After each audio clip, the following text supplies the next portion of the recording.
Yeah! Ladies and gentlemen, Faith is back.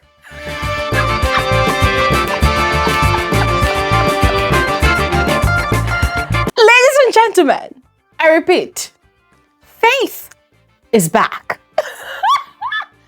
Oh my goodness. Oh my goodness.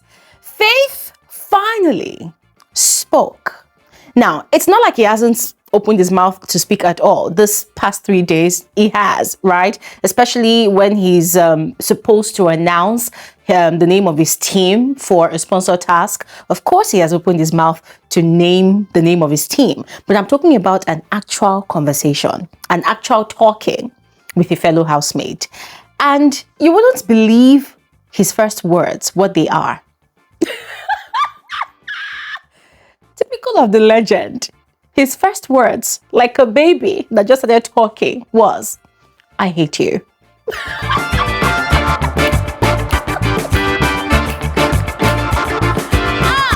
Lord have mercy.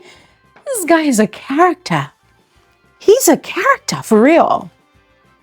And you know what even made it more interesting? Yeah? What made it more interesting is the person with which or with whom he had his first conversation with. And that person is none other than Sultana. The same Sultana he had issues with yesterday. And listen, it was a very interesting conversation. I will give you the lowdown, every single detail of that conversation they had. In fact, it was a very lengthy conversation. I will spill all the juicy tea because, of course, it was a very, very juicy conversation, yes. But aside, Sultana being the person he was having the conversation with, which made it kind of interesting, another interesting part of that whole situation was, just as Faith was having conversations with Sultana inside the house, Imisi, Mide, Kola, and K-Bobo, they were busy gossiping about this guy outside by the poolside. It was interesting. Listen, let's just get into the video. There's a lot to unpack because Faith's conversation with Sultana was quite a revelation. And this guy spilled a lot.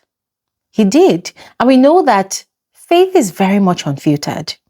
He spilled a lot, and I'm going to be giving you all the details. So we're going to get into the video right now. But before we do so, hi, you're especially welcome to my channel. My name is Glory Elijah.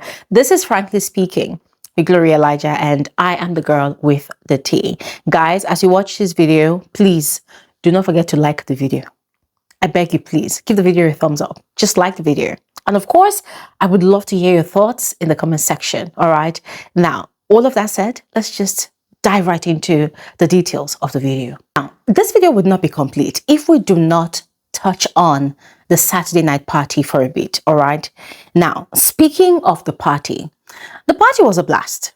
Yep, the housemates had 2 DJs. You see that first DJ? That guy is not normal. And I like him like that. He's not normal. He literally turned the housemates to ghettos. Like, these housemates were raving. That was a proper rave. And I thoroughly enjoyed it. I mean, as much as I was tired and exhausted from our live conversation that lasted for over 5 hours. As a matter of fact, almost 6 hours, yes. But I wasn't too tired, to party with the housemates. That was how interesting the party was.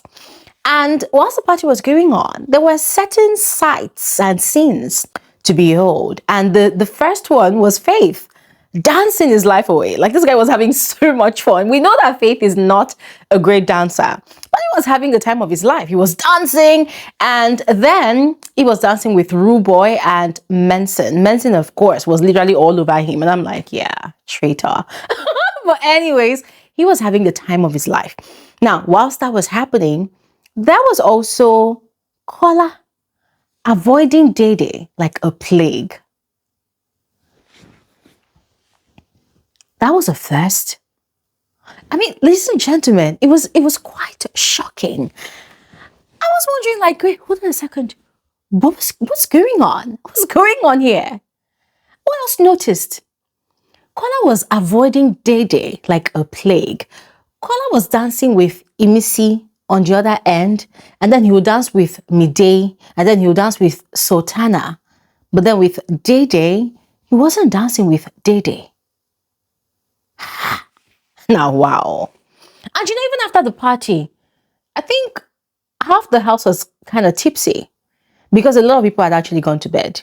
So we had, Dede too went to bed. So we had Coin and Isabella still going on and on about this their off and on relationship, or should I call it naka relationship, or whatever do we call it, yeah.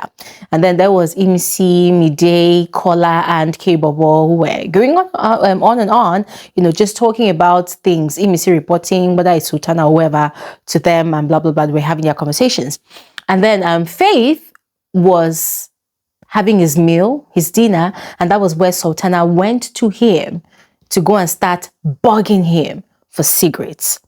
So it was from her persistent demand for cigarettes that they got into a very deep and lengthy conversation. Yeah. But before we get into that conversation, though, guys, I want to ask you the question. Why do you think Kola was avoiding Dede? Hey! Ladies and gentlemen, yesterday, yeah, it was just giving, after chasing, you don't chop, you don't clean mouth, you don't move on. For those of you that don't understand what I said, what I mean is, you know, for a guy that has really chased Dede this entire season, he has gotten his opportunity to do stuff with her beneath the duvet. And now that the deed is done, or whatever it is that the deed is done, he has moved on. He no longer finds her as a conquest to conquer, because he has already conquered her. Or for whatever reason it is, guys, I don't know, but it just seemed kind of off. Anyways, moving on to Faith's conversation with Sultana. Now, we know that if there's one person in that house that has cigarettes that they do not use, it's definitely Faith. Right from the very, I think, second or third week, yes, he has been buying cigarettes, which he does not smoke, for the purpose of trading in the house. Yes, we know that there are limited things that Faith eats in that house. And so for him to survive, what he decided to do was, whenever they had their weekly shopping, he would use his own Bbnaija to buy some packs of cigarettes, and then he would trade it around the house with people who have something that he wants. But then it's very unfortunate that this is like 9 weeks later, and most of the time what he wants is not necessarily in the shopping cart. Yes. So what he ended up doing is, if he has cigarettes, if the smokers in the house need it, they will definitely come to him to beg for it. And of course, he will gladly give it to most of them. So he had exhausted his cigarettes as of yesterday evening. Yes. So Sultana had approached him and was begging for cigarettes. Not even begging. Now, she started off arrogantly asking for cigarettes, you know, more like leveraging on the previous relationship that they had as friends. Now, at that point, Faith was still mute. So he was kind of gesticulating to her that he does not have. You know, sometimes he would gesticulate and say, oh, he's actually having dinner, so there's nothing you can do about it. But she kept on pretending like she did not understand what he was trying to communicate with her. So she went on and on and on. Like, guys, she was such a pest, for real. She was pestering this guy, to the point that she even started hurling insults at him, you know, and she was hurling those insults and she was laughing as well. And she was trying to act like she was tipsy. But you and I know that she wasn't tipsy. I mean, that is typical of Sultana. When she wants to do something, some very mischievous acts, sometimes she would pretend as if she was kind of under the influence of alcohol. So that was how she was acting last night. And we know that Faith has already clocked her shenanigans from long ago. So Faith knew what she was driving at, right? But then, because he did not want to talk, you know, he was really quiet. But anyways, her pestering continued for a while until Faith decided, okay, fine, let me indulge this girl. And personally, how I saw that whole scenario was that Faith decided by himself that, okay, it was time for him to talk. And then boom, he opened his mouth. And the first thing he said to Sultana was, I hate you.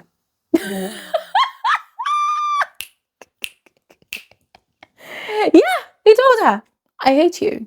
And I'm not even kidding. I hate you. And then he told her that it was his decision not to talk, that it was his decision to go mute because he hated it in that house. And he was constantly irritated by the things happening in the house.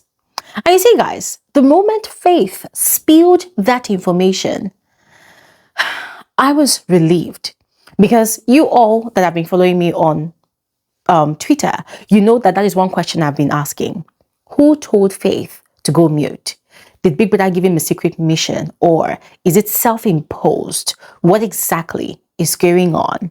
I mean, everybody has questions. I had a lot of questions, you know. So my questions were answered the moment he spilled that particular information.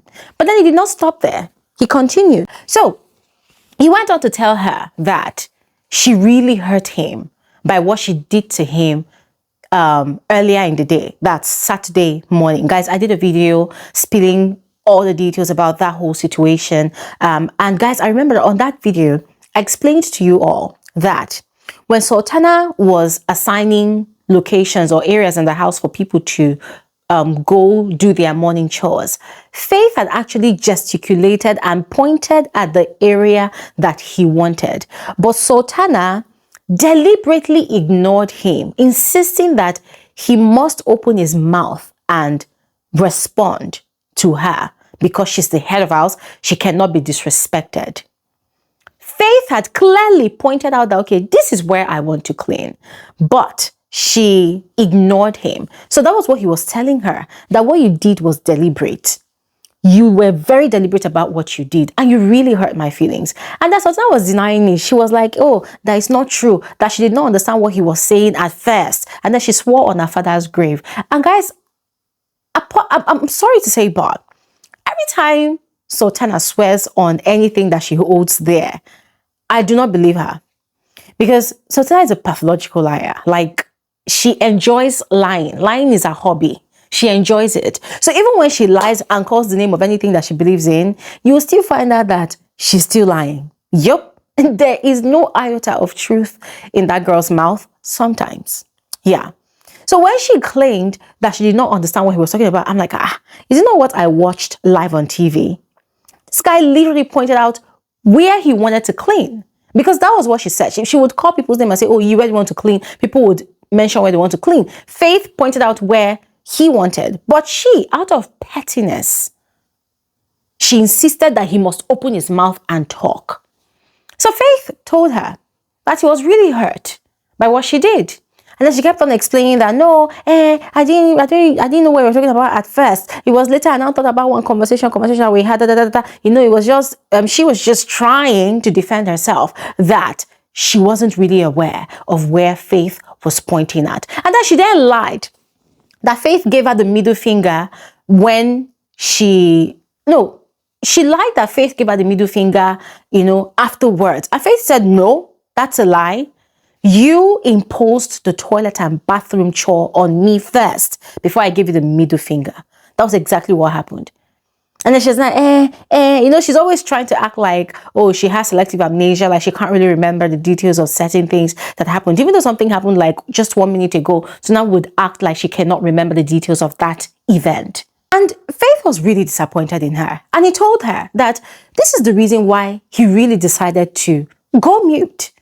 Because these conversations, he never initiates these conversations. But one way or the other, these conversations always has a way of circling back to him.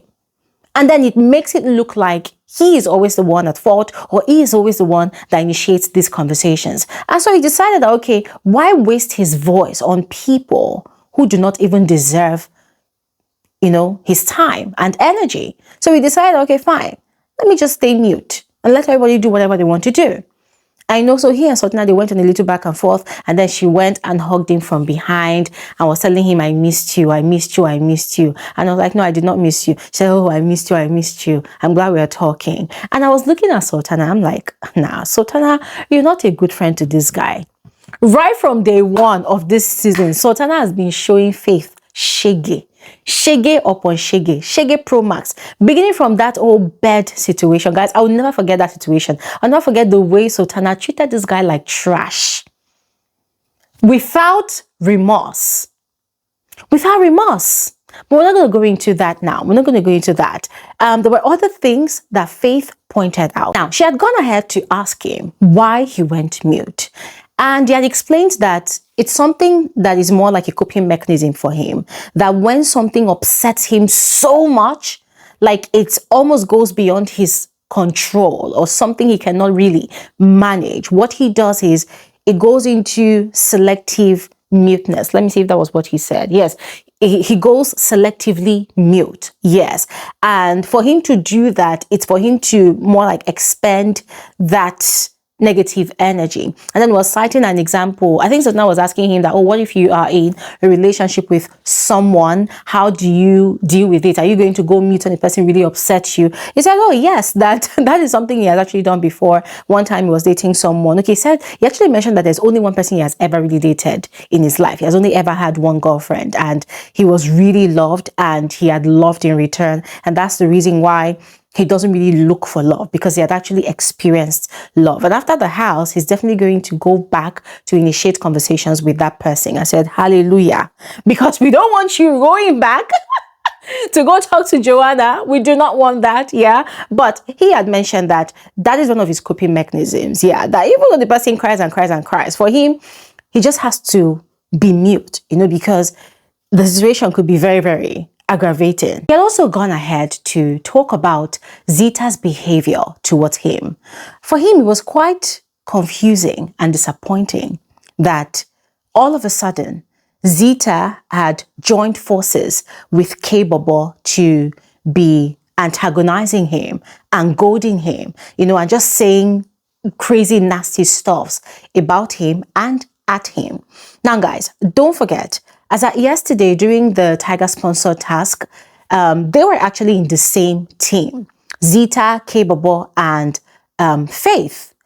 Now, what had happened was, after the groups had been shared, Faith had taken his time to read the manuscript, the brand's manuscript, like a small pamphlet. He had gone through it, he had read it, he had studied it, and in just a matter of minutes, he had been able to pen something down. He had been able to write a proper presentation, create ideas, create a sketch, for what his team members could use as ideas to give a solid performance. Now, when he was done, he had taken his sketches and his ideas to Rude Boy. And lo and behold, he started receiving attacks from K-Bobo, Jason J, Coin, in fact, almost the whole house. They started attacking him.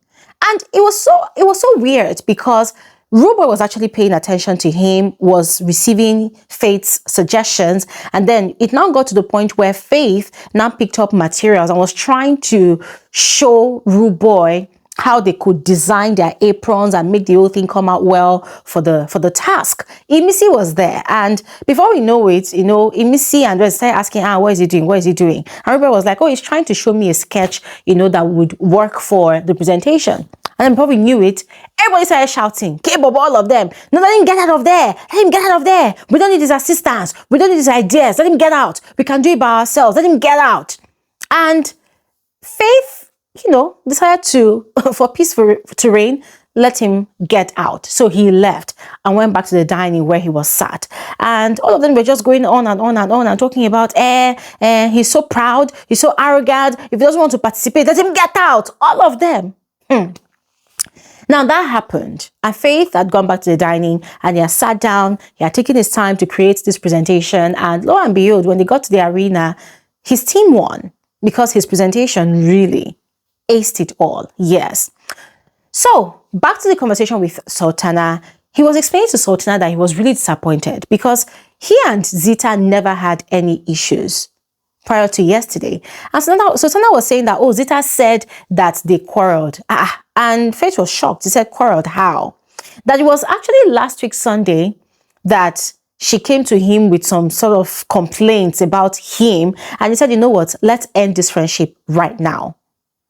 And then she was now bringing some excuses here and there, here and there. And guys, we saw how the whole week panned out. Anytime Zita needed anything, she would run to Faith. But because of the collective malice against this young man, for her not to feel left out, for her not to feel like, oh, she's betraying the pack, she would go to Faith when she needs something, and then when it seems like everybody is watching, she will now join the general house to be antagonizing him. So that was what Faith said, that was exactly what Zita was doing. That normally they do not have any issues, but it seems like because she sees that other people around her are having issues with him, so she too automatically decided to join the bandwagon to antagonize him. And guys, it was just really sad.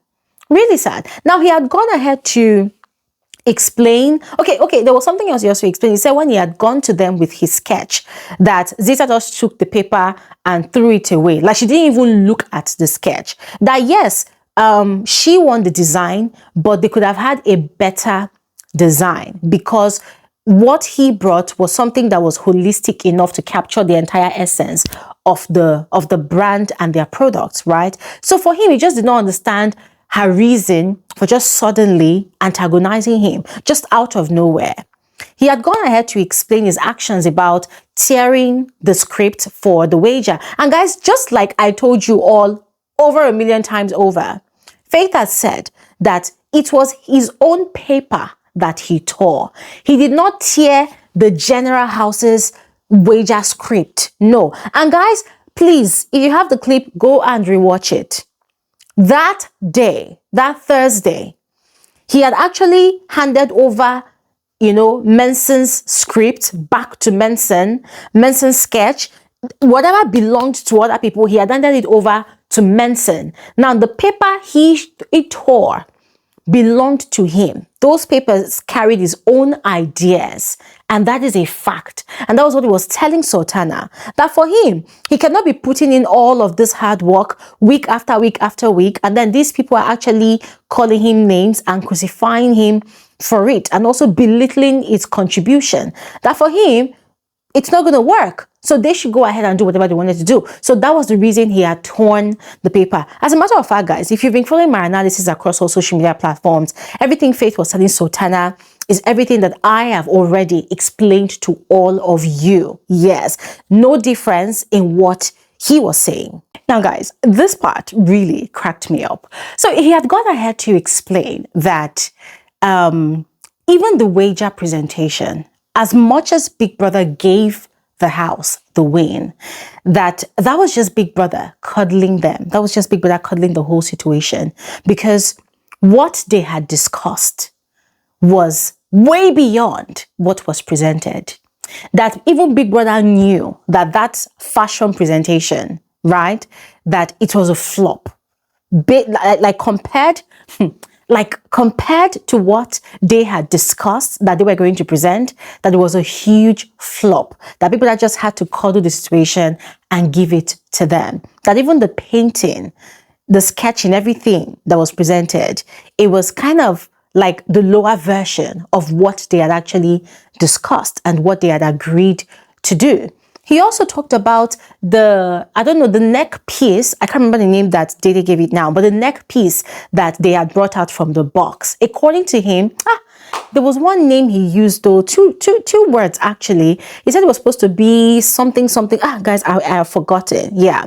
Now he said they were supposed to explain that concept, for something new to grow. Something has to give. Something has to be broken down first for something new to grow. He said that was a concept with which they were supposed to explain that entire fashion situation, especially the neck piece. And then the box was supposed to collapse. The box was not just supposed to stand like that it was built to be collapsible. That was what they had actually discussed, So he said that was why he was just laughing, when he was watching the whole presentation, watching his team members, struggling and trying to piece this and that together, that the whole thing was just so ridiculous to him, But at the same time, he had actually watched the likes of Jason J, Coin, Imisi, deliver their performance, and he thought that they were actually fantastic, that he thought that they actually did great. And this is something he has actually said time and time again, that in that house, he has his strengths. and he has his weaknesses, that he knows that when it comes to dance and performances, he's not the best of them all, because that is not his forte. That's not something that he knows how to do. But when it comes to ideas creation, when it comes to spoken word poetry, when it comes to presentations, that is something that is his strength. That is something that he's really good at.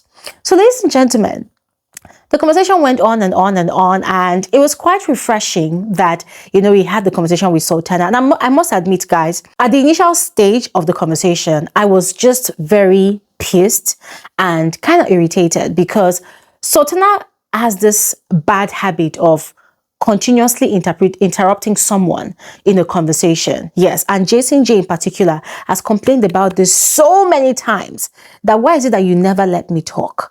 Every time we're trying to have a conversation, you always want to talk over me. You always want to shut me down. You don't want me to talk.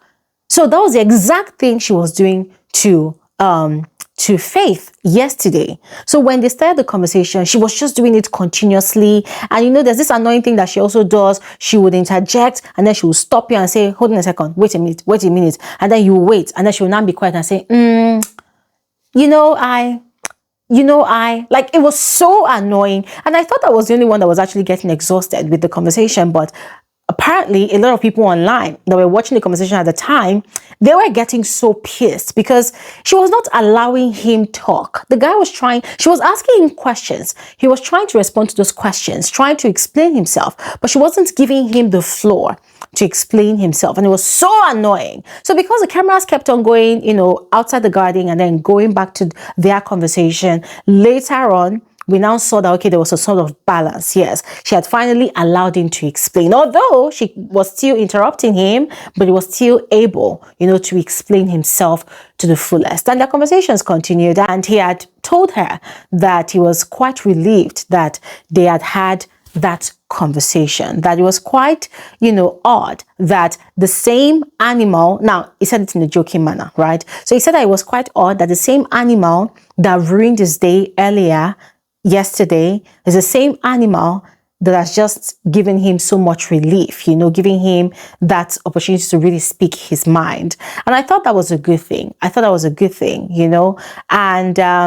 it looks like their friendship is back, guys. I don't know. But frankly speaking, I don't trust Sultana around Faith. Yes, it's a game, but a game is very lethal. And he told her that every time she's always working consciously to upset him, to annoy him, to piss him off. And she was like, no, it's not so. He said, no, that he has studied her movement, he has studied her pattern, that the way she does it, she does not come directly at him. She does it from the sidelines and then waits for him to realize that, she's the one that actually issued the attack. And then she went ahead to admit that, it's true. If I attack you, just know that it's been brewing for a while. So what I do is I wait for it to fester, and then I attack. And I'm like, chai!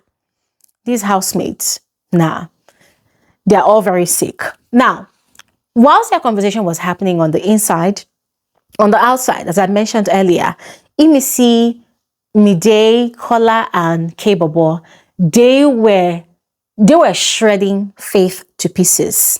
Mide said that Faith is insecure, that for them to talk about him, that it's not a big deal, that also because they talked about him, why is he now feeling like he's very important? That this is not the first time that housemates would table a particular housemate's matter, for discussion. So what makes Faith feel so special? That the guy is just very insecure. That she was just saying a lot of things. He's arrogant. Imisutu was saying that, and that was how he said that he's here and I am here. Kola too. I don't even know what is on the guy. That just feel like all of these things is just doing the performance. He's just acting a script because he wants our attention. I was just talking. Came about too. That one. Anytime he hears Faith's name, it's like he gets a hard on. You just begin to go off and start saying a whole lot of things. And these people spend some time going on and on and on about Faith until they got tired and decided to call it a night. And I was looking at all of these people. I said, now, wow, very interesting. Very interesting how the tables have turned, how everything has switched. Because these were the same people, especially Mide and Kebobo. These were the same people that said that it was Amy that was actually acting a script because she wanted to play the victim game this season. But suddenly now, they've switched it up, and for them, it's Faith now, especially coming from Mide. Ladies and gentlemen, that's all about it. I would love to hear your thoughts in the comment section below, so please go ahead and let me know what you think about all I have shared on this video. And I'll see you guys on another episode of Frankly Speaking with Bbnaija. Thanks for watching. Have a fantastic day. Bye.